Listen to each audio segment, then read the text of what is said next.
Fires a long one. Oh, Nothing but net. Oh, my goodness. Didn't see that coming. I'm diddly dee. Yeah.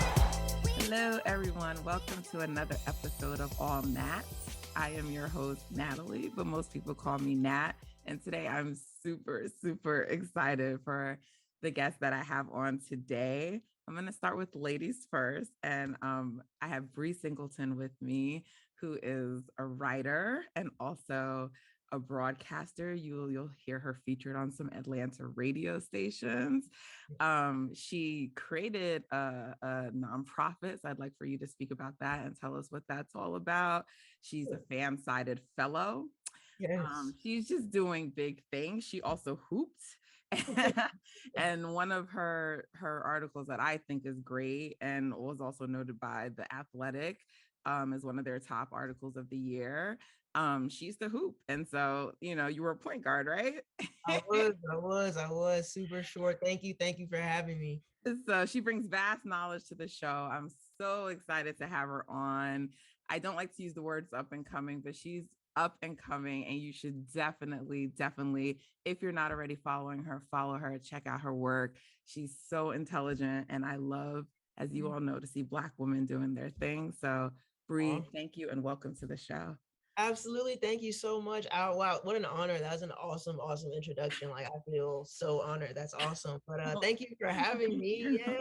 Yeah, this is pretty cool. I'm glad to be on, especially on with our other guests. But yeah, my name is Bre Singleton. As you said, I'll definitely accept up and coming. That's never bad. I'll take up and coming broadcaster. I do a little bit of everything, I'll say, in Atlanta here. Music, sports, entertainment, passion for people. As you mentioned, I started a nonprofit during the pandemic. It's called Free Game Program. I got the hoodie on right now. It's a nonprofit to pretty much help develop the all-around student athlete and prepare them for whenever that ball stops bouncing, because, whether we like to admit it or not, it does for all of us. So we want to be prepared for that next moment. But super excited to be joining you guys today. Again, thank you so much for having me, and a big fan of this show. Oh, my pleasure. And then, of course, we have Nekias Duncan, who I'm sure everyone knows him. I remember when I first joined Twitter, and I don't think I was there from the very beginning of Nekias' journey, but I still got in on like the early end, and to watch the way that you've grown. Honestly, I'm a big fan. I admire you. I just think you've done such tremendous work. You're so brilliant, such an amazing mind. And one of the things I really love about you is that I truly believe you're an ally of women. Some people say that, but I feel like you say it, you do it, you show it in your actions. And that means a lot to me. I'm sure it does to Bre as well. So, but aside from being an ally of women, he's just a brilliant basketball mind. You can find Nekias everywhere. He writes for Basketball News. He has a number of different pods that he does. One of my favorite is You Late with one of my stores, Jasmine Watkins.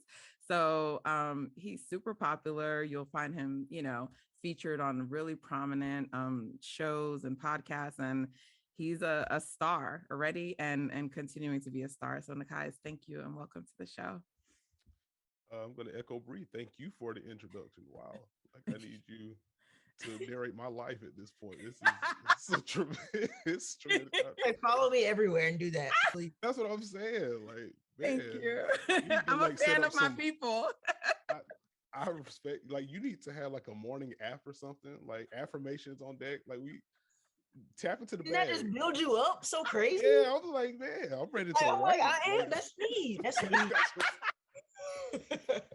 wow, I guess I am doing that. But no, thank you. Like, this has been a wild journey over the last year and a half. Doing a couple pods again. You Late with Jasmine. Jasmine's the star of the show. She is incredible. Also the Dunker spots. I can nerd out with basketball stuff, so that's cool. I'm just happy to be here, ready to talk some hoops. Yes, thank you. All right, so let's get into this. As you guys know, this is a Warriors focused podcast. So I generally follow the league through the lens of the Warriors, who we're matching up weekly with, and then also get into other NBA storylines. But one of the big NBA storylines impacts my team, and that's that Stephen Curry went down with an injury. Thankfully, it doesn't seem to be as like bad as maybe some thought, or it could have been, but it is a foot sprain. He sprained a ligament in his foot, and it is going to keep him sidelined for what we think a few weeks. So hopefully he'll be back to start the playoffs, but nonetheless, the Dubs are probably without him to finish the rest of the season or most of the games for the regular season. So I'd like to start there, if that's okay with both of you, and talk about what that means in general for the Warriors, but also just like their standings and possibly the playoff picture. So, Bre, your thoughts, since you were like a point guard. Yeah. I thought the circumstances around the injury were just so wild. I think when we all saw the play, we were like, "Oh man, Steph's hurt," but I didn't think it would be to the magnitude of where he's out indefinitely. And whenever I see that word, I'm kind of like, well, my ears kind of perk up because I'm like, okay, Right. what exactly does that mean? But I think it's very interesting for the Warriors. Just as they were starting to get everybody back, they crumble apart just again. And Steph, I do believe he'll be back. Hopefully he'll be back to himself. But like you said, having them out for probably the rest of the regular season is interesting, and it'll be up to the rest of the veterans on that team to kind of, and even some of the younger guys, it'll take them to kind of push them to the playoffs and see what they're really made of. So I'm really keeping an eye on the Warriors because they're never a team you can count out. Obviously, if they have Steph on the floor, they have a chance. But yeah, I think it makes things much more interesting out west. What do you think, Nekias?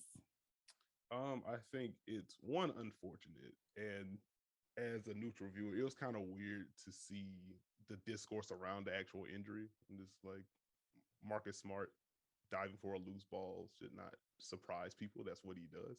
Mm-hmm. And so I didn't like where that was going. Okay. But beyond that, I echo Bre's sentiment. Like, this is a huge loss for the rest of the regular season for them. It is also a unique opportunity for the younger players, particularly Jordan Poole, to kind of continue his flow. Like, he's been playing very well as of late. Yeah. And one of the, I guess, I don't know if it wouldn't be underrated to you, but I guess on the national scale, underrated subplot of the season for the Warriors is like, okay, what is Jordan Poole's role on this team? Because he got a bump in minutes while we're waiting on Klay Thompson to recover. All right. He does his thing. And then Klay comes back, he goes to the bench and he loses his rhythm.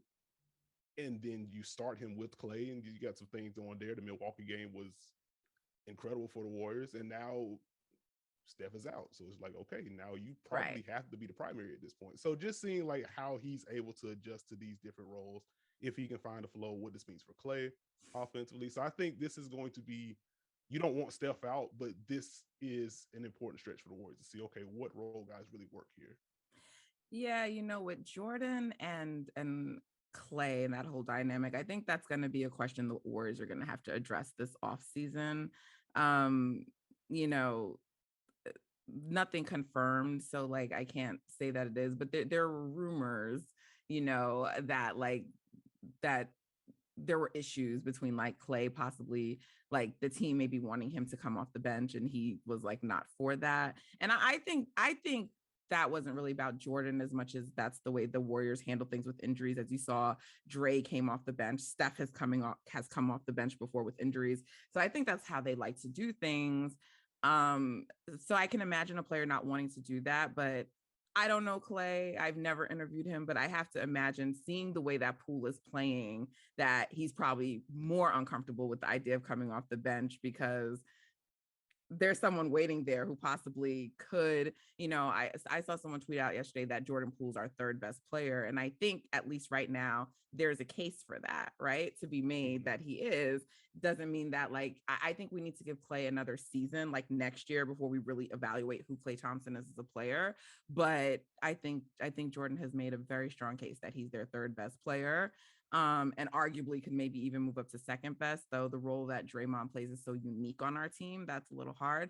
So I think it's going to be an interesting conversation. Definitely something that they have to figure out for this season, but also long-term going forward. Nekias, you mentioned something about the conversation around Marcus Smart, and I just wanted to touch on that very quickly because whether like, you dive for loose balls, and I know that like you hear a lot of people say this is what's taught. I was taught this. It's not dirty, and talking about intent.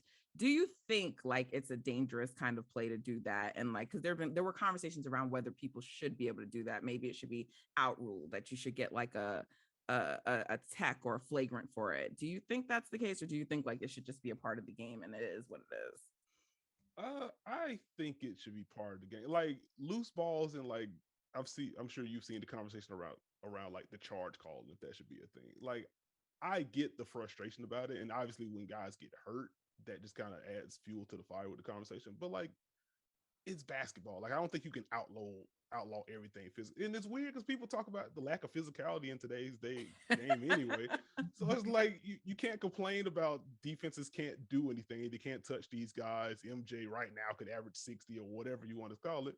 And then when you have a guy like Marcus Smart who defends 1 through 5, plays on 10 all the time, dies for loose balls, takes charges, and now it's just like, well, hold on, this is a little bit too physical. I don't like this. We gotta pick a side. Is it Uchiwali or is it One Mike? I don't know. It's definitely Uchiwali, and I'll tell you how we know that, because literally there were two. I don't know if they were consecutive plays, but they weren't too far away from each other. So there was the diving play, and then there was kind of like the drop kick play on the other play. And I thought that play, if anything, deserved more of a conversation, because that just wasn't a basketball play at all. Meanwhile, you're diving on the floor, you're literally diving for the basketball, which, like you said, some people make their careers off those kinds of hustle plays, doing those things that nobody else wants to do. So, but yeah, you could see those two conversely, where, okay, he's trying to get the ball here, and on this other play, you can see there's a difference there. So I definitely didn't like that discourse around the play. But, when you have a player as polarizing as Steph, being the victim of it, it's always going to get to that point, unfortunately, especially on Twitter. Yeah, I don't think it was gonna really ever be outruled, but of course I didn't like it because it was my guy. So of course I have a little bit of bias in there. We definitely talked about the karate kick after. So in Dub Nation, that was definitely a covered discussion. Yeah, I was like, I don't know. My timeline is a little more in uproar about Steph. I was like, did anybody see that other one though? That was kind of crazy. No one got hurt on that other one, Exactly, right? But exactly. that's really what it was. So okay, we move on from Marcus Smart and his antics. Thankfully, Steph is like gonna be able to play in the postseason. But like the Warriors right now are in third, and if they can win like 4 or 5 games during the stretch, which I think is actually a tall task, I think they'll probably keep third, at worst drop to fourth, because people just kind of look and say, oh, these teams are just 2 games back, but don't think about the fact like those teams have to play games, and unless you think they're going to go undefeated, the math is still somewhat in the Warriors' favor. They don't have a lot of games that they can drop.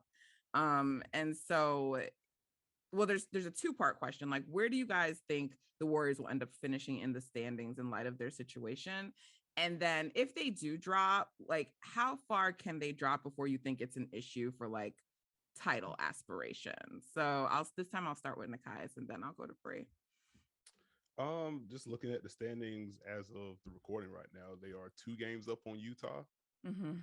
And man, the conversation about Utah has been weird all year, but that's a whole nother podcast. I could see the Warriors sliding to 4. I don't think they go further than that. I don't either. I'm intrigued by what the brackets are going to look like, though, because on one hand, they stick in 3. Then you're looking at Minnesota right now. It's a young team. And if they win that, then you probably get, well, you either get Denver or Memphis. So like Memphis is a young team. Like that's tough. I feel like for them, sliding to 4 might work better for them. Really? So are you assuming that Minnesota drops back into 7th? Because like they have a really tough schedule to if they slide to 4, they'd be playing who? Oh, they would be playing whoever's the 8th. No, they'd be playing the 5. They play whoever's at 5, and that would be the Mavs to start. Yeah, they play either Utah. Yeah, they play Dallas. Do you like that matchup with Luka being first for them with Steph coming off an injury? I think there's a pace battle that the Warriors could win in a series against Dallas. I don't know if you want to get into a drag out switch fest, slug fest, because then it's just shot making with Steph and it's shot making with Luka, and Luka's been on a tear in 2022, so that would worry me. But I do think the Warriors are just a better roster. Right. So I think they would win that. And then just in terms of matchups, like I think maybe this is a hot take, I think they match up better with Phoenix than they do with the Memphis. Okay. No, I've heard people say that. So, but Mm-hmm. they'd see Phoenix most likely in the second round if they dropped to Yeah. 4. Okay. And I think if you're looking at title aspirations, like Phoenix is the better team. And like just full disclosure, I would probably pick Phoenix in that series. But I Mhm. think in terms of like what each team does well, I think I would trust that versus getting into a track meet with Ja and just the Okay. athleticism gap there. I would be a little bit worried about that because they have the athleticism and also some size up front. So in a series with Memphis and the Warriors, would you also pick the Grizzlies? I don't know. I think that's where I was at right now. I was gonna say, like, Like, I'm super intrigued by Memphis. I don't know. I'm scared to speak almost, is because like what they're doing is amazing, and still at some point it's like people are refusing to acknowledge it. And I'm slick one of those people because it's just like you're so unsure, but they're so young and they're so fast and they have so much energy and so much burst that a depleted team or a team that's facing injuries or just starting to get healthy, you might not want to run into them, as soon as you can. So I agree, like sliding into that 4 slot might be okay, just because like you said, the pacing is not so much of an issue with Dallas. But I think I like the Warriors in a series with Dallas first. I think that might behoove them, honestly. If the Warriors are like fully healthy, like let's say Steph comes back and like he looks fine post injury, right? So if he comes back and they're healthy and they're like looking the way that they should look, would you take them in a series versus the Grizzlies, or would you pick the Grizzlies? Because what gives you, aside from the Grizzlies being a young team, what gives you pause to maybe say like they would come out of that matchup or go really far in the West? I don't really have Memphis coming out too far in the West, just because, like I said, there's so many other seasoned teams who have just been there before. And the best way to be prepared is just to have done it before. And they're riding high right now, which I really, really do like. I don't know what the rest of their schedule looks like out the West. But anyway, I do think that's the only thing that really gives me pause right now, is because I haven't seen them in some of these bigger scenarios. And a healthy Warriors team has done this several times, even with their new additions. It seems like everybody just gets with the program. And so to see them healthy and coming out of the West, like I think, of course, I would still choose Phoenix probably, but I think the Warriors are still scary if they get healthy at the right time. Wow, both of you picking Phoenix over my squad. Okay. I've seen the national conversation. A healthy Phoenix, a fully healthy Phoenix. They've been a buzzsaw, man. They've been looking good all year. They have been. I hear you. I'm not even gonna push back against y'all on that. It's I feel like I'm being tag teamed here. Okay. No, never that. Yeah, no, I mean, obviously it's a lot of ifs for the Warriors. And whenever you have a team that has more ifs, I definitely understand anyway the caution that someone would have picking against them. But for me, I think, there's an interesting stat that I always love about this team, but Clay, Dre, and Steph, in every series that they've ever started, every game, the 3 of them, they've won every series. They've also won an away game in every series that they've ever played in. So very experienced team, but they do have a lot of new pieces. And I think their home record is actually really, really good versus their away record. So I know there's some that have the mindset of, well, they don't care, just let them get healthy because they're not afraid of like away games. But I believe that's very true for the core. But I think we have a lot of pieces that do need to perform well for them to have a chance. You need Andrew Wiggins to be well, like who has kind of gotten lost right now in things with Clay returning. So you have Andrew Wiggins that needs to play well, not like you'd like him to. He needs to play well for this team to have a chance. I'm actually not that worried about Jordan Poole. He doesn't look to be afraid of the moment. So I think he's going to be okay. But Wiggins is a piece that we need to play well. And I think giving him always the most favorable circumstances is going to bode well for the Warriors. So I do think it would be good to have at least a home court round in the postseason. And the away record has a little noise in there because there were a lot of games that they were away that Steve Kerr chose to sit people and things like that. So I don't want to overread too much into it, but I do think they have like very favorable circumstances at home. So I'd like them to have like a home series. I don't want them to drop out of 4. And I do think though, if they are healthy, I do think they're the team to beat. I think in most of those matchups, you can debate who's the better player, but I think they would have the best player in the series in most of those matchups, despite the incredible year Ja's having. And I don't want to take anything away from him, but I still think Stephen Curry is the best player on the court versus the Suns, versus the Grizzlies, and maybe arguably versus the Mavs. So I usually lean to the team that has the best player. And then I think we saw what the Warriors look like healthy without Clay. And I think we saw that at the beginning of the season. So if they can return to that team in the postseason, I like their chances. Absolutely. And we talked about those young guys. I think the Warriors have an edge having young guys who are playing alongside guys who have done it several times. Like the Grizzlies, okay, Ja's going to do what Ja's going to do, but I can't say that everybody else on that squad is going to rise to the occasion because, they haven't done it. So, we'll see. I do think that's a great point, though. I have one more question about the Grizzlies before we move on. Like, we only saw them last year in the postseason, and I think they won one game versus Utah, right? In that series. So now that it's their second year, and teams are probably taking the Grizzlies more seriously than they did last year. Not that you shouldn't take any team seriously, but I think teams are probably taking them more seriously. What do you think? How do you think Ja's going to handle like when playoff defense is keying on him? Because I've seen him struggle sometimes with double teams, Nekias. So like, what are some things that you think that teams could do, or like, how do you think that may affect him, like going into the postseason? I think that's really the thing that has me stuck with Memphis because they've been really good all year long. The offense has been good, though a lot of that is transition based. The one half court thing with Ja has been the traps because like you can't duck under against him anymore. Not because he's turned to this knockdown shooter because the 3-point percent is still isn't great. But if you duck under a screen, he's just using that space. Like, all right, if you're going to play 8 feet off of me, 2 dribbles I'm at the rim now, since you can't get a hand on me. So you can't do that. You can't play drop for similar issues. Switching, I don't know if I want my big man dancing with John Morant space. He's gotten better at that. So I think the traps are really the thing because you get the ball out of his hands, like who is their best passer beyond Ja? Like it's probably Kyle Anderson. And if he's on the floor, you're shrinking the floor. So like that dynamic is something that you'd have to look out for. Okay. Yeah. I think aside from them being inexperienced, that's what I think. I think that teams are probably going to be able to take Ja out of the game a little bit.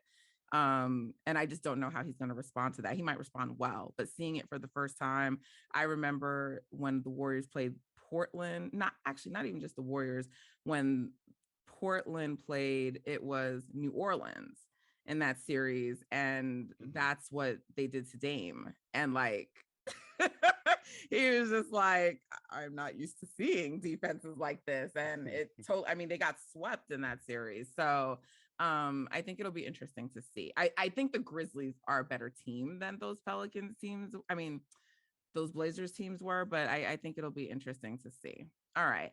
So I know that you both kind of, it sounds like, would have the Suns coming out the West, right? If not the Suns, who else could you see coming out the West?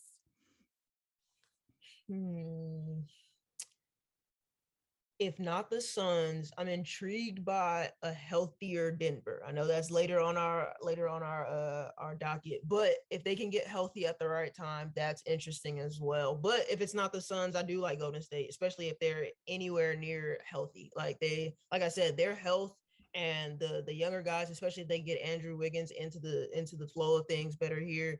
The way they've been playing all year has been pretty phenomenal, and they've withstood a whole lot of different tests. So they might end up getting a home court advantage the first series. I do like them. Like I said, the experience and just the depth in the West doesn't really worry me as you get down to the lower seeds. So I think they'll be okay. You've had an ACL injury before in your past, Twice. Right? Oh my God. Same leg or? Once in 8th grade, and then once my senior year of high school. Oh my goodness. Wow. Yeah, but after that, it was good. It was crazy. So, I mean, so you can actually relate to Jamal Murray coming back from this type of injury.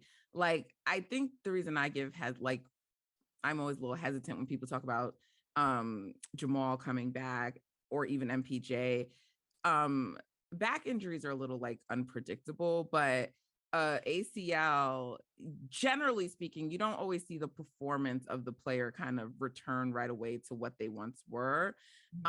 So like, do you expect him to be able to have a huge I know he'll have an impact by just being on the floor, but do you expect him to really have a huge impact that can help Denver coming off that kind of injury? Not as far as carrying a team, but you do have to game plan for a player when, like you said, when he's on the floor, you kind of have to adjust anyway. So I think just having the threat of him out there on the floor kind of spreads the floor a little bit for them. But like you said, I think he'll have to have some time to obviously get his wind up under him. All those things that kind of come with coming off an injury like that, getting your confidence and things of that nature, as we've seen like with the Klay Thompson, it takes time to adjust. But I do think, like I said, as far as a game planning standpoint, that they become much more interesting if either one of them are on the court. So I think there's a sleeper team for me if they can get a little bit more healthy. But yeah, I agree that like it's going to take some time, but I think just as far as looking at the game, I think it gets more interesting from there. Okay, Nekias, I do want to hear what you think on this too, but I just have to ask, how did you tear your ACL so young the first time? What were you doing? All right, so it was crazy because I would always look at the other girls and they were the ones that they were tearing their ACL, they were much bigger than me. I was a really, really small kid. And so I never really thought that it would be an issue for me. But what happened was like my knees, like the way I was born, my knees were just super close together. There's supposed to be a little space here to give. And my knees were just really close together. So like when there's contact, it just kind of slides and that ligament pops. So when I tore the first one, I didn't know it. Like I was just backpedaling for a steal. I jumped in the air and I was like, that kind of felt weird. But then I got up and I couldn't walk.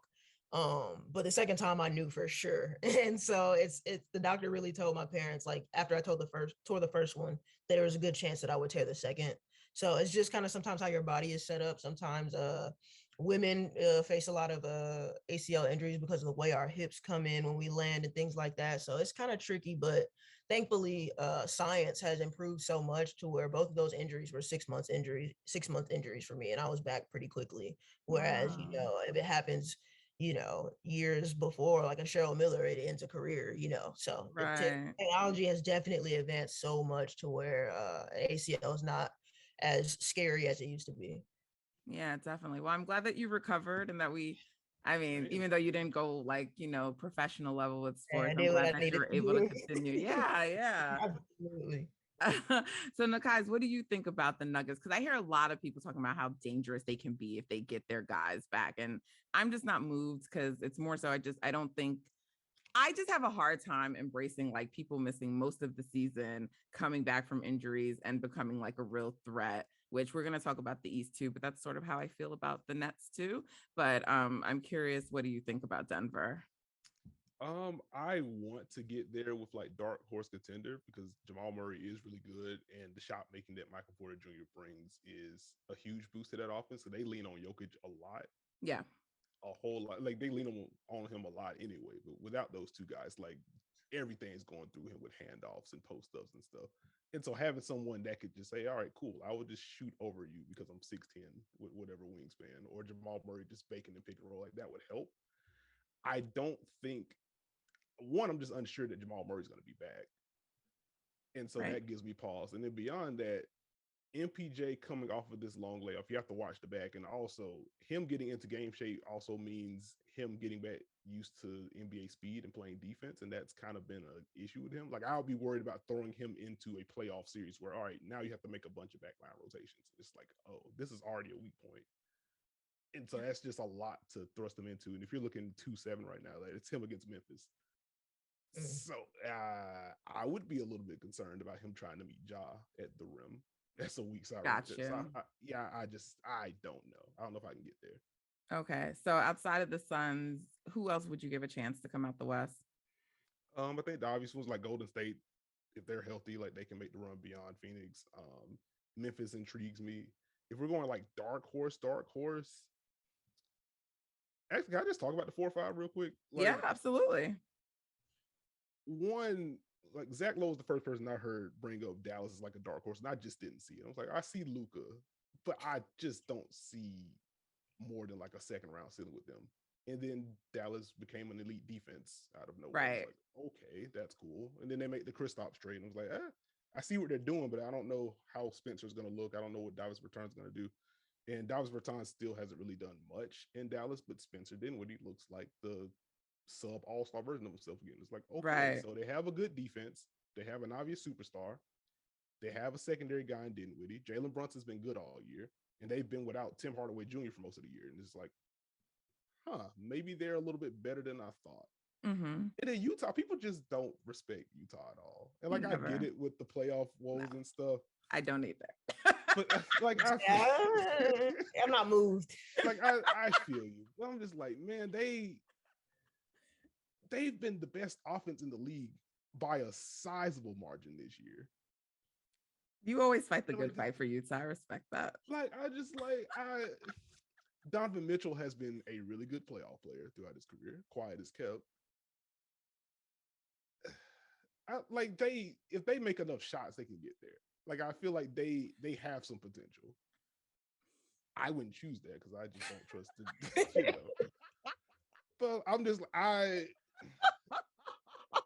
just like, for me with Utah, I was like, at least consider the positive with them. Like, I don't think they're gonna make the run either.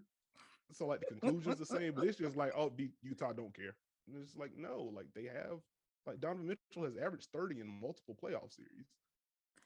Donovan is good. Conley's good. Like Gobert is good. You can hate on him if you want to, but like he's not the problem on defense. Like it's just, I don't know. I just want Utah to get a little bit more love than they do. If Utah and the Mavs end up being the 4-5 matchup, who do you see winning that series, and would home court matter? Because they both have a chance to be 4 or 5, it looks like, in my opinion.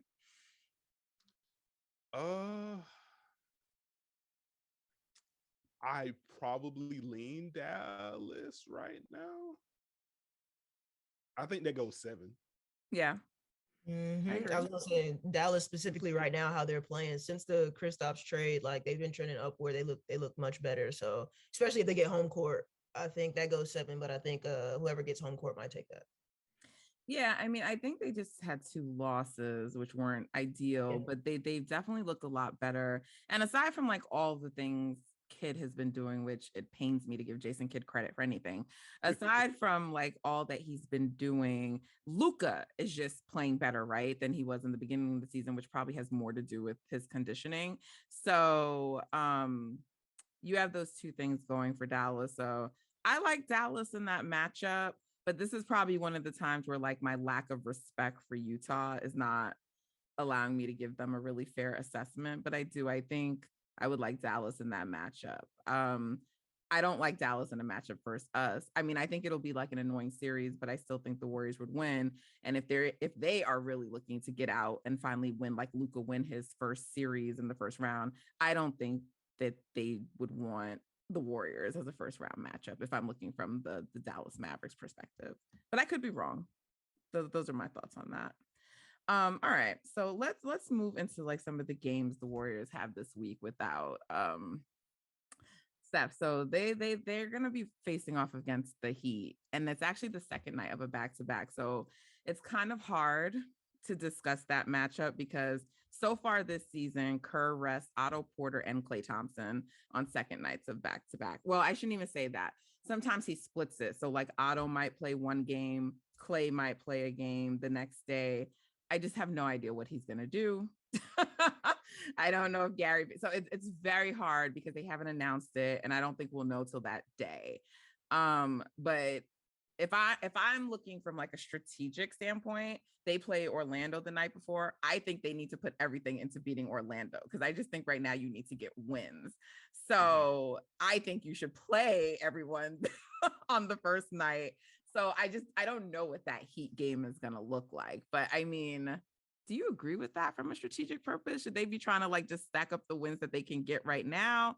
Or like, what would you do if you were the coach? Either one of you.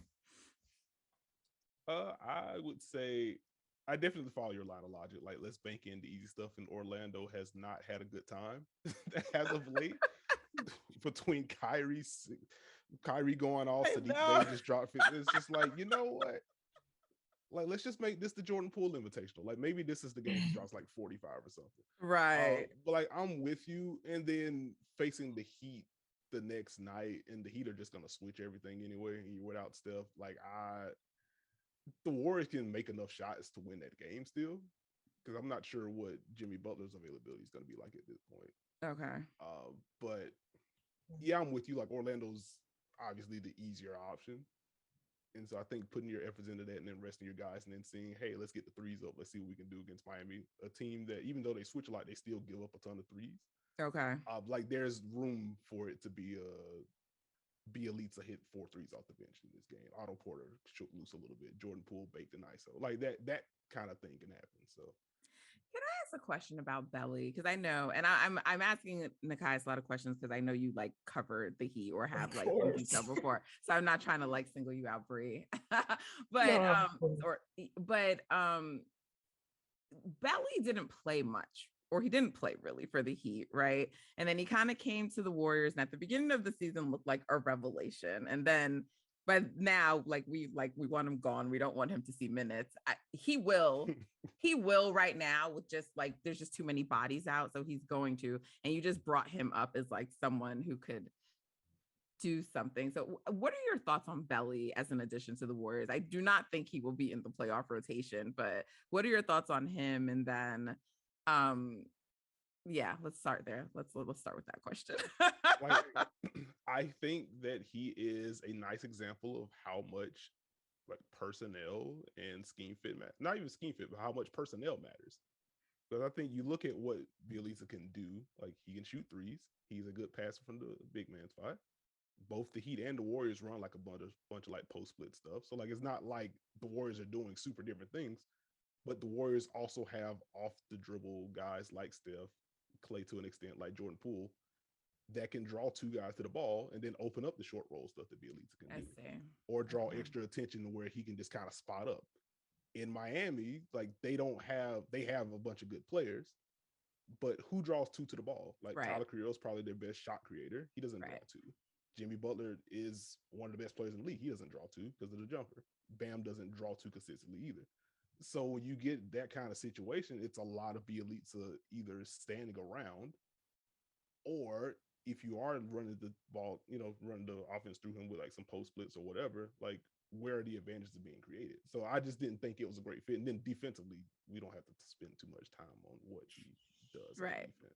So did he struggle to finish on the Heat as well? Because he like never makes a layup, and I want to like pull out my hair, and like it like literally like I want it pains me. He, in my recollection, like he didn't get to the rim that much anyway.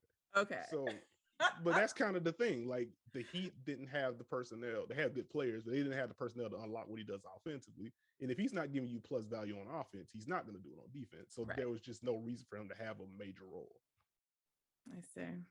Okay. Well, he'll probably have a role in that game. So again, I don't know what the Warriors are going to do, but it sounds like you're saying like they could have a chance, like if they get hot from 3, and probably also they have to play really good defense that night. What's going on with Jimmy? Like when you say like you're not even sure what his status may be. He turned his ankle a couple nights ago. Okay, so I didn't realize that. Yeah, he's supposed to be playing tonight, if I'm not mistaken. But just going to be something to watch moving forward. He's going to be playing Philly tonight. So if he has any kind of issue against Philly, then that might be a game where Miami's like, maybe not. And like with Kyle Lowry, like, because I don't know what was going on. He was just out for a number of games due to personal reasons that they weren't saying. So he's back, right? He is back, yes. And like, is he, because I see all these conversations around, is Kyle Lowry giving enough? Is he doing enough? And then some, it's just like the discourse is so crazy around him being on this Heat team. So, I mean, how have you felt about like Kyle Lowry being on the team? And I know he missed a lot, but what do you, I think he's needed, I think he's really important to what they're going to do. But how do you view it? Like in terms of when you watch the team? Like I think he's been fine overall. Like the personal stuff just throws a lot of this out of whack. So I think everyone should kind of give him a buffer for that. Beyond that, like I've been a little underwhelmed with him defensively this year. Offensively, the way he juices the transition attack with his passing, Just the way that he sets up guys, I think has been very important for their half-court attack. I think some of the complaints about him are warranted, though. There are nights, full-blown nights, where he's just taking 7 shots and he's not looking at the rim. Just like, okay, I understand that you're trying to get Bam involved, you're trying to get Max Strus involved, you're trying to get Duncan Robinson going. That's cool. And like we've seen him do this before. Like a lot of Raptor fans bring up 2019, first year Kawhi was, well, the only year Kawhi was there, but where he spent a large chunk of that year like just playing the table setter. And it's like, wait, why have you only taken 7 shots this game? Why have you only taken 9 shots this game? Why are you not looking? And then the playoffs come, and then he gets a little bit more aggressive. So there is a little bit of conserving himself. So I'm not super worried long term. Like I think he is going to be more aggressive in the postseason, but on those random nights, you kind of need him to be more aggressive. So that's kind of been the push and pull with him. Do you see the Heat keeping their number 1 spot in the East? I think so. What do you think, Bre? I was going to agree. Yeah, I definitely think that Heat will keep that number 1 spot. Milwaukee's been super inconsistent. I don't know what's going on with Philly right now. They're kind of like in limbo, trying to see who they really are.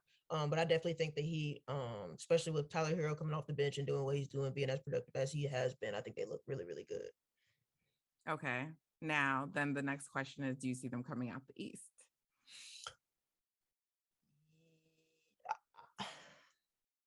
I don't know. It's interesting, right? It's tough. It's really, really tough. The East is kind of confusing for me this year because I'm really intrigued by Boston as well. Like I said, Philly, I don't know what's going on. I really don't know what to say. Like, I don't know what they're going to look like when the playoffs start. Milwaukee's been inconsistent, like I said, but Boston definitely is intriguing me. And they look really good defensively, which, you know, that's always a big deal. And then they can get Jason Tatum and Jaylen Brown out, and they can get taking advantage of some of these matchups. I'm really, really worried about them. But if you ask me today, who I see coming out of the East, it's the Heat. Okay. Are the Celtics a dark horse? Are they even a dark horse anymore? Because I feel like people are paying more attention to them. Are they a dark horse?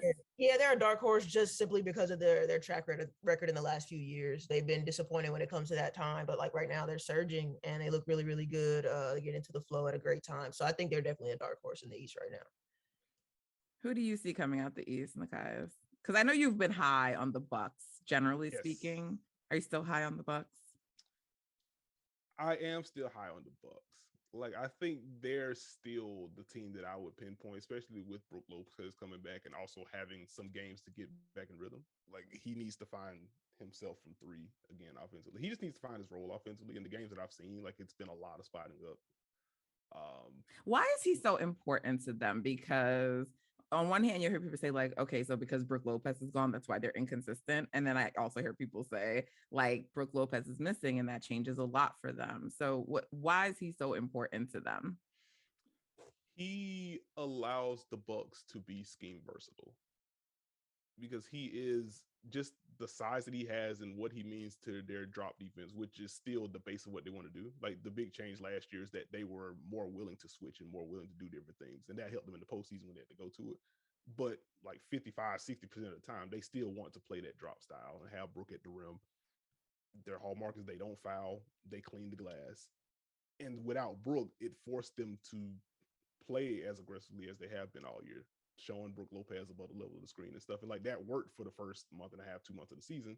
And then teams are like, oh, wait, we can just kind of string this out, because if Giannis is not involved, their next tallest player on the floor is Pat Connaughton. We can just kind of get to the rim now if we can pass over this. And so the defense slid. Now with Brook back, now you can get back to what they want to do defensively. That helps them ends more possessions. They get out and transition more. We know what Giannis can do there. Gives them easier offense. And then once Brook goes to the bench, then you can transition to, okay, now we're going to switch more. Now we're going to trap more. And now you can throw different looks at defense. So I think his importance shouldn't be undersold. Okay. So so let's talk about the East a little bit and the standings and the matchups there. So the Heat, if they were to see the Nets in the first round, right? Because I see a lot of people saying like, the Heat don't want to see the Nets. They don't want to see the Nets. And I'm like, why not? But okay, now let me not be. I get it. He's Kevin Durant. But like, to my knowledge, as of this date, Kyrie's still not playing in every game in that series. And I don't even want to talk about Ben Simmons. Like I still hear Nets fans saying like, and if we get Ben back, like I'm not factoring getting Ben back because that seems unlikely just based on like everything that's being reported.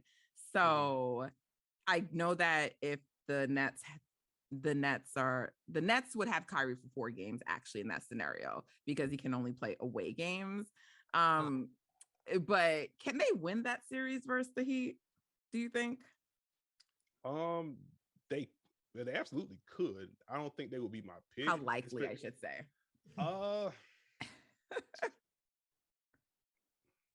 Like 35-65. Okay. Oh, you're giving me actual. Okay. Yeah, you were gonna break it down though. Go ahead. Like I just think like I've talked a little bit like scheme stuff with these teams or whatever. But like when you have Kevin Durant and Kyrie, like what you do defensively doesn't matter as much. Like I was watching Celtics Nuggets the other night, and I'm just like, I don't know what you do against Boston defense. And I got flooded by net fans like, oh, you just have Kevin Durant. And it's just like, oh, well, we just put 120 on these guys. Like, yeah, you did, and that's what makes Kevin Durant special. It's not like they broke Boston's defense. Kevin Durant just can't be guarded. Right. That also matters. Like the Heat can play things perfectly, and Kevin Durant can just shoot over the top, and he can win you a series that way. So like that possibility is very much present. Can he win you a series that way though? Because like over an entire series, right? Like, so he's going to win you some games in the series, but can he win you a series? And like, so like the Knicks, for example, I thought gave a good example of like, he still scored, I think 53 that game, but his shots came harder. He wasn't as consistent. Right. And so if you do that though, over a course of a series, won't that just wear him down? I mean, I don't know because because the teams he's been on, right? Like there were times that he started to kind of isolate and do that a lot in Golden State. And then aside from saying like, okay, Kevin, you got to stop doing that.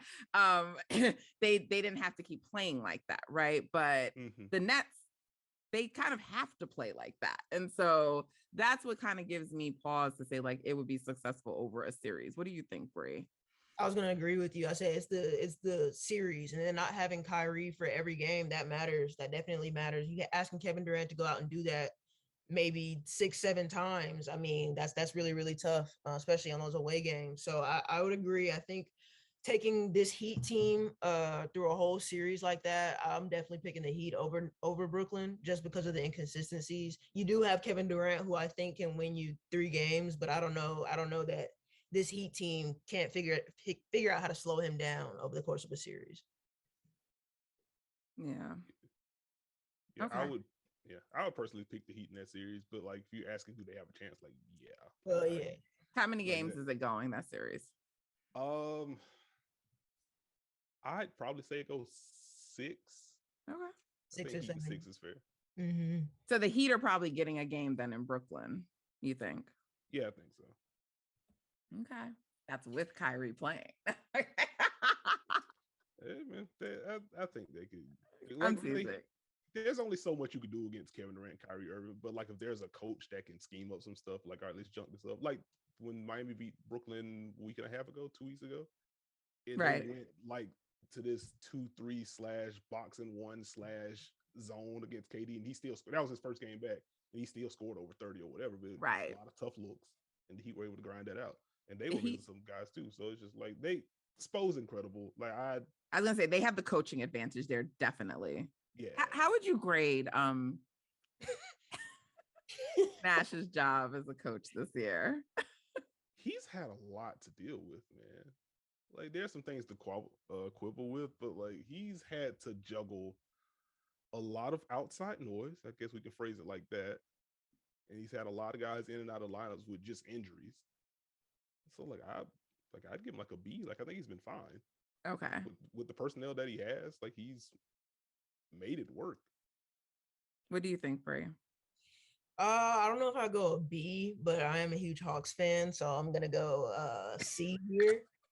Just because, like you said, when it comes down to those moments where teams kind of do figure out that okay, we can't stop Kevin Durant, but we can maybe get him some tougher shots. Steve Nash hasn't really impressed me at all down the stretch. I think he just relies on having the players. That hasn't really showed me much. So definitely I was thinking in that series as well, the Heat just have the coaching advantage. And a series is about adjustments. So you got 7, and those are just adjustments that Akai's named that happen in one game. So I think if you have to make adjustments for an entire series, I'm worried for Steve Nash there. So I give him a C so far. Okay. Because I always thought they actually made a mistake by getting rid of Kenny Atkinson, who I think is actually a really great coach. I'm happy that the Warriors have him second in command. I'm a Warriors fan who's critical of Steve Kerr, if you both don't know, so that shouldn't be news to anyone.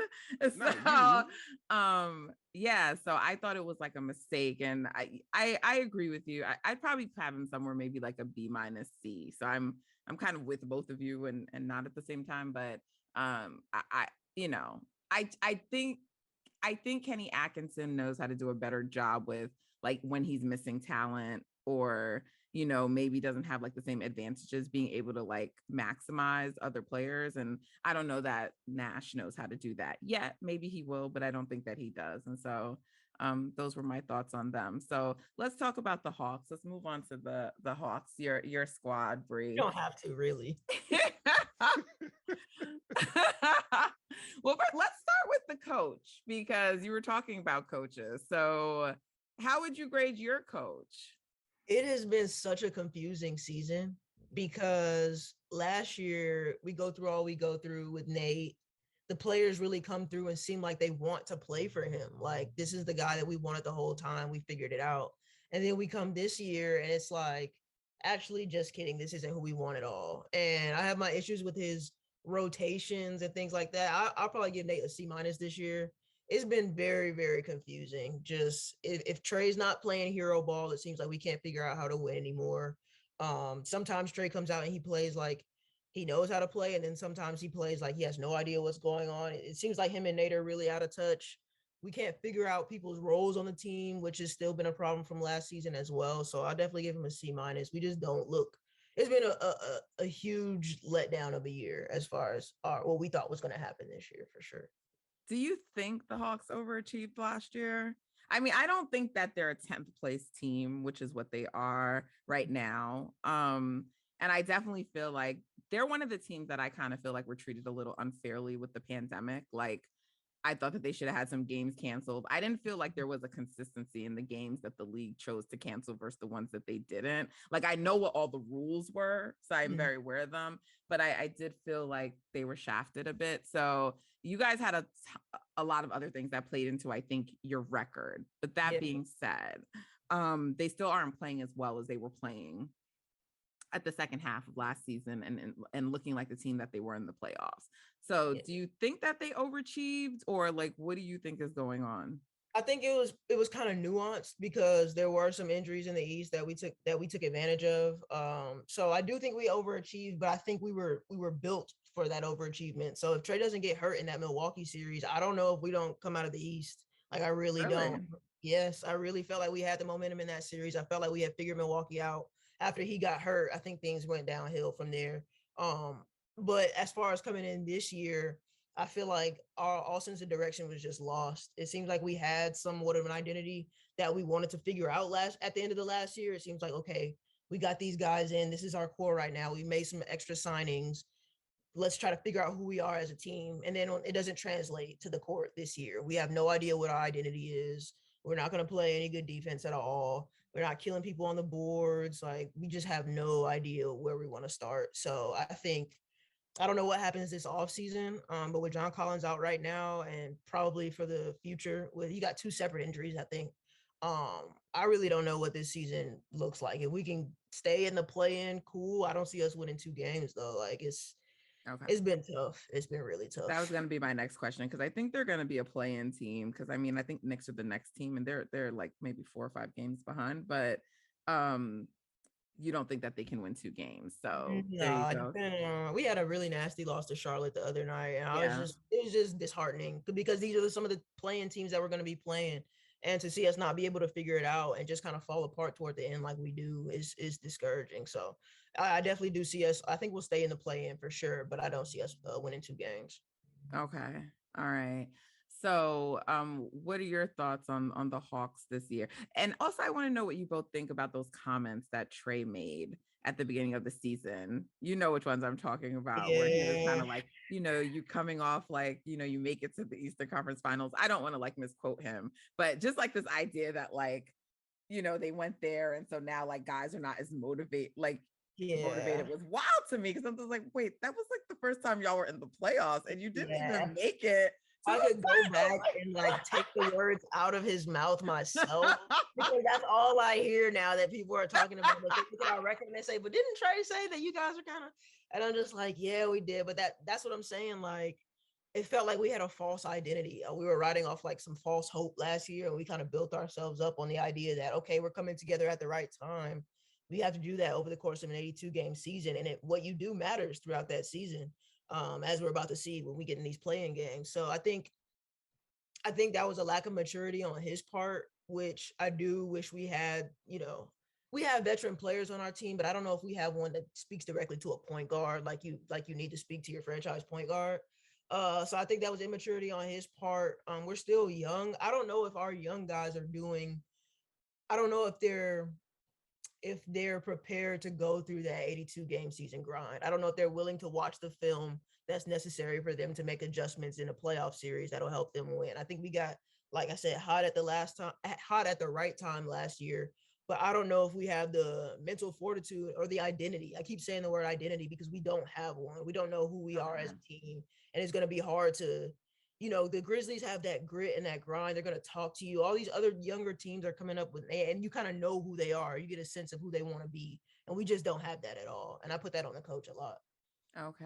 And do you think like Trey's an effective leader? Like, I don't know much about that locker room, but do his teammates respond to him? I think Trey's a better leader by performance than he is by like vocally. I think he's still young. I think he still needs some direction. And I think we can tell that just by the comments that he made to the press. A veteran point guard, even if that's how you're feeling, you won't say that out loud to the rest of the league. But I think it's gonna take him some time. I think we find ourselves in positions a lot where it's like, okay, we're only gonna win this game if Trey scores 40. And I feel like he thinks that as well, and it translates to the floor. And sometimes we win those games, but a lot of times we don't. And I think it's going to take some time for him to grow. But he is our franchise point guard. He has the ability to be that leader. I just think he's going to take some maturity on his part, and I don't know how that's gonna happen. To be honest, you guys did have an impressive win over the Grizzlies the other night. Yeah, and that's what's so confusing about us because we'll have impressive wins against the Grizzlies, and then we'll come back and play Charlotte and just completely fall apart. And it's just like, all right, like, what are we trying to put something together here, or are we just going out just to play these games? Like, it's hard to tell. Right. Nekias, thoughts on the Hawks? I just called them both the Gwinnett County Hawks and the Cobb County Hawks on the last podcast. So I'm just like, I'm just kind of done. Like, I'm glad Bre brought up the identity because I think the identity that was lost was on the defensive side of the ball. Like, we already knew what they could do on offense. Like, Trey is he's an offense onto himself. Defensively is really where he took the leap last year, and that carried through in the postseason. And once you get yet another season of DeAndre Hunter missing time, and you get Clint Capella, who was coming into the season basically working himself back into rhythm based on the prior injury, and then he just has not looked good this year. No. Like, that's probably the big thing for the Hawks this year. Like, he held up. He was a all defensive team candidate last year because of what he did as a rim protector. He hasn't been close to that, and because of that, you have him kind of lumbering. You have Trae Young at the point of attack, and we know what Trey does on defense. Yes. And whatnot. Yeah. And so it's just, you have Hunter in and out of the lineup. Like, for all the offensive awards that Cam Reddish has offensively, like, he does provide some perimeter defense for you, even though that slipped last year too. But whatever. They just haven't been able to find answers on defense. And so Trey needs to score 40 because they're giving up the points on the other end. Right. And I'm glad Bre brought up the Charlotte game too, because I watched the one from last Wednesday where the Hornets were like, all right, cool. We're just going to trap Trey every play. Right. Let's see what these other guys can do. Right. They could knock down shots and they couldn't make decisions. And Charlotte basically torched them down the stretch of that game too. And it's just like, okay, well, if Trey can't get going and he's out of rhythm and you can't get stops, what are you as a team? And so it's been a frustrating watch as someone that generally enjoys watching Atlanta. I've been Mr. AVO on the podcast or whatever. Like it's been a frustrating watch for me this year. So I feel like regardless, like I can just see teams planning to trap Trey, like just as a scheme in general going forward. Like, would it help him to add some kind of off-ball element to his game or more of one? I don't see it as much, but I don't watch a lot of Hawks games, admittedly, so I don't know. So what do you guys think about that? And can he? I don't know his skill set like that. I'm not confident in other people around him handling the ball to give him the opportunity to play off ball, to be honest. Like the guys were saying in that Charlotte game, we weren't really impressed with the decision making of the others. And we have a lot of offensive minded guys, but I don't know if we just have like people who can just go out and create shots for themselves. Bogey has been super inconsistent this year.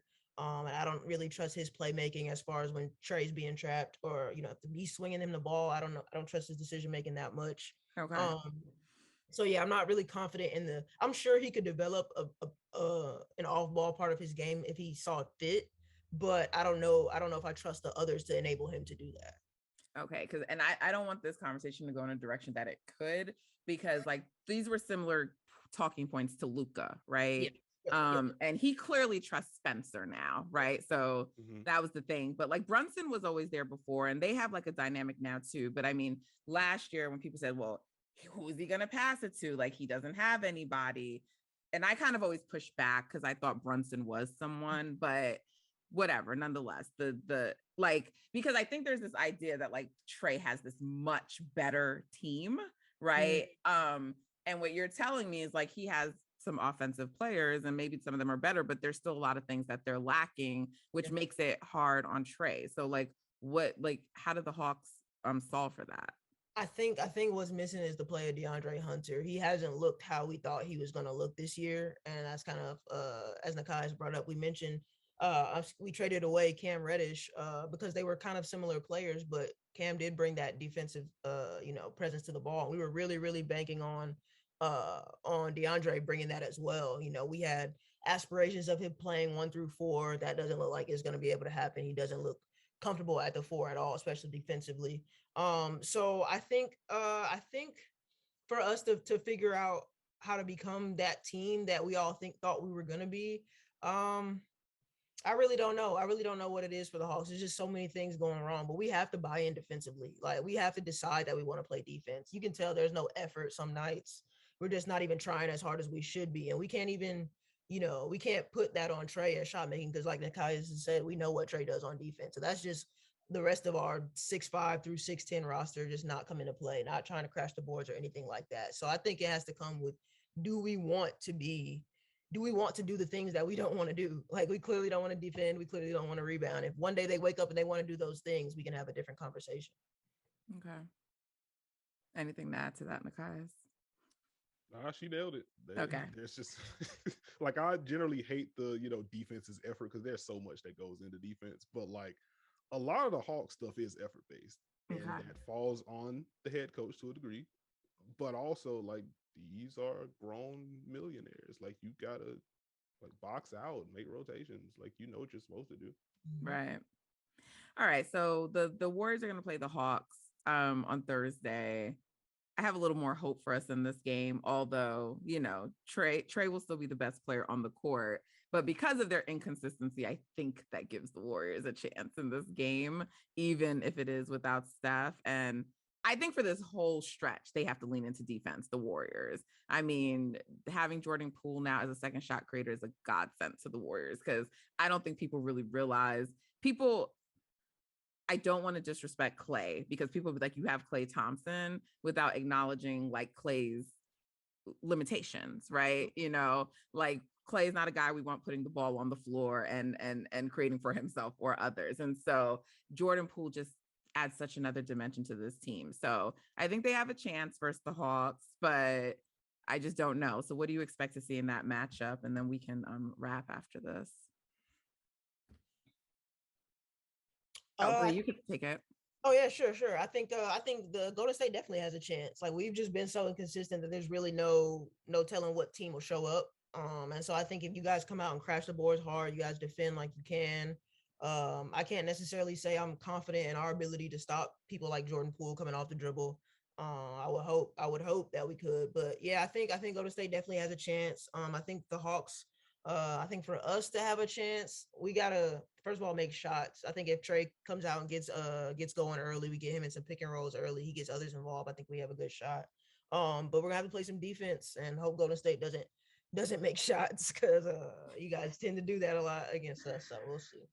Do we? I don't Yeah, even. yeah. I didn't look up the matchup data between them in the past, But but we don't play any defense, so you'll probably have better luck than you do against anybody else. I would feel better if that was a home game, but because it's not, it makes me a little nervous. The Warriors have to do some more to get Andrew involved. I don't know if either of you saw the game last night versus the Spurs because it wasn't like a TV game, but like they were down, they got back in the game. Some fluky stuff happened at the end. They did lose, but Andrew, like Jordan Poole played well. Dre got kicked out of the game. That was frustrating for me. Like, I feel like with Steph out, you have to like keep your cool, like you get the first tech, you got to like chill and stop chirping. And, refs were not hearing it last night. So that was a big loss. But Andrew has to be key during this stretch. And unlike Poole, who is more aggressive, can create for himself, the Warriors have to actually look to get, Wiggins involved, or he's going to kind of just be there, and so if they do that, I think, because he's actually been good sometimes in like his post ups, and so and being able to like handle those, like seeking out his mismatches. And Andrew's actually a great cutter. Like people don't talk about it a lot, but he is. And so there are definitely some opportunities there. And then like you can definitely put him on defense, right? So to guard Trey, and we'll see what else they're gonna do. I don't know if GP2 will be back for that game. He would be really huge for us if he was. So they have some chances there as well if they're making their shots. Like you said, they have to be hitting their shots, but I think they will be able to lean into defense. And with Dre on the floor, that will be like a big help in that game. What are your thoughts on that potential matchup, Nekias? I think this is a pretty solid one for the Warriors. Like we're talking about them getting their offense in flow without Steph. Like the Hawks are primed to kind of get those kind of reps. And like just for sorry, Bre, but it's the truth. Like we're not gonna stop you. Like it just kind of is what it is. And then I'm just gonna watch like how the matchups are doled out. Because if you do have Jordan Poole, Clay, and Wiggins on the floor at the same time, like the Hawks only have so many big wings that you trust defensively. Like if Hunter's there, like he's only gonna guard one of those guys.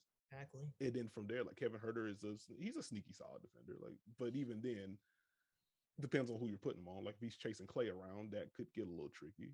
And if you're putting him on Andrew Wiggins, like as you mentioned about the post ups, like Kevin Huerter's a pretty strong dude, but like Andrew Wiggins should be able to establish positioning. So like this could be a get right game for the offense. And for Andrew in particular. A get right game. That's exactly what it's gonna be. Yeah, that's exactly how I feel about it. Like we have a chance to like get some confidence under us. Let's go grab a win real quick and be all right. But maybe the Hawks surprise me. I don't know. I don't know who's gonna show up. So we'll see. Yeah, I don't know what to think of that game, but I think either team can win. I think either team can win. So all right. So what are you two working on? Because we're about to wrap. And what should the people be looking out for, and let them know where they can find you? Absolutely. I'm working on my second piece for The Athletic, so stay tuned for that. But you can follow me on Instagram, Twitter at Bre_Singleton. That's BRE_Singleton. And follow the nonprofit at Free Game Program as well. Thank you so much for having me again. Thank you for being on. It's been so great talking with you. You see, y'all, she's a brilliant mind. Told you. Bree's great, man. Bree's great.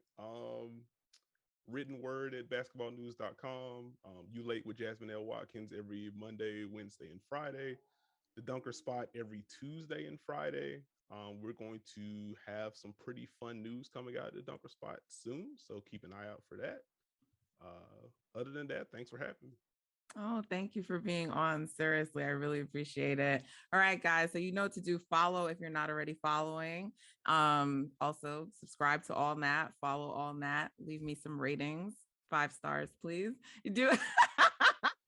And also check out these other podcasts. Like I learned so much basketball information from Nekias. Like he really is a great teacher when it comes to the game. So you really should read his work and listen to him. I learned so much about basketball from him. And Bre, I love your work too. I really do. Your writing. And I also like the WNBA coverage that you give and giving that perspective from as someone who played. So check out these two people. Really, you guys will be better for it. All right, guys, until next time, take care.